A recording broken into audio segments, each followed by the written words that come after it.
যে যার জায়গা থেকে এটাই চেয়েছে। আমরা যে যত কথাই বলি না কেন, যত বড় যার সক্ষমতা ছিল সে তত বড় ভাগটা নিতে চেয়েছে, এটাই হয়েছে আসলে। যার ফলশ্রুতিতে আমরা আমাদের যে কাঙ্ক্ষিত ফলাফল সেটাকে ক্ষতিগ্রস্ত করেছি। কিন্তু আমি এটা মনে করি না যে আমাদের যেটা প্রত্যাশা ছিল তার কিছুই হয়নি, প্রত্যাশা অনুযায়ী হয়নি। কিন্তু এই যে কিছুদিন আগে আমি একটা ভিডিও দেখছিলাম, হাদি ভাই উনি একটা কথা বলেছিল যে আমাদের হয়তো লড়াইটাই এমন 10টা ধাপের 10টা অধ্যায়ের, যার মধ্যে একটা অধ্যায় ছিল এই জুলাই। হয়তো আমরা কাঙ্ক্ষিত যে বাংলাদেশটাকে দেখতে চাই, এটার জন্য বিভিন্ন ধাপে আরও 9টা অধ্যায় আমাদের পার হতে হবে। হয়তো অন্তর্বর্তীকালীন সরকারের সময়টা একটা অধ্যায় ছিল, হয়তো এই নির্বাচিত সরকারের 5 বছর যখন তারা তুলনামূলক মোর এম্পাওয়ার্ড স্থিতিশীল অবস্থা, এটা আরেকটা অধ্যায়।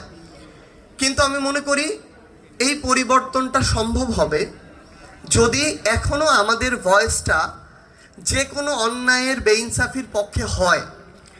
আমার একটা রাজনৈতিক দল, আমার একটা সমস্যা ভুল, সেটাকে কেউ সমালোচনা করলো, সেটা নিয়ে কেউ কথা বললো, আমার ক্ষমতা আছে, আমি সেটা কণ্ঠরোধ করলাম, বাধা দিলাম, ক্ষমতার অপব্যবহার করলাম, সেটা যদি আমিও হই, এই জিনিসটা হতে দেয়া যাবে না।